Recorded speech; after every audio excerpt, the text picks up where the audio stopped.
સુરક્ષિત અમદાવાદના દાવાઓ વચ્ચે અમદાવાદમાં વધુ એકવાર અસામાજિક તત્વોનો આતંક સામે આવ્યો. નમસ્કાર મિત્રો, હું વિપુલ પટેલ, શિક્ષાપત્રી સંદેશ ન્યૂઝ સત્યની સાથે.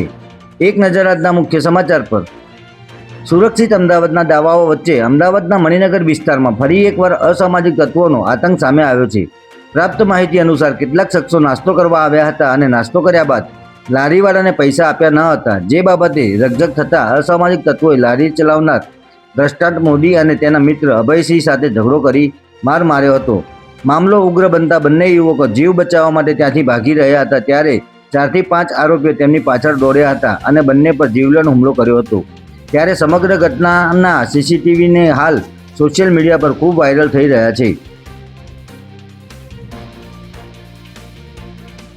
નાસ્તાની લારીએ લુખ્ખા તત્વોએ ભરપેટ નાસ્તો કર્યા બાદ પૈસા આપવાનું કહેતા બંને યુવક પર ઘાતકી હુમલો કર્યો હતો અને હત્યો ત્યારે થાય છે કે યુવક પર રિક્ષા ચડાવવાનો પ્રયાસ કરવામાં આવ્યો હતો.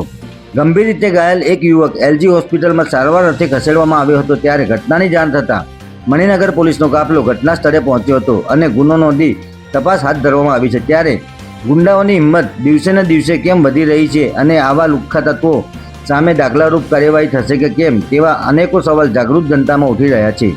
જય હિન્દ, જય ભારત.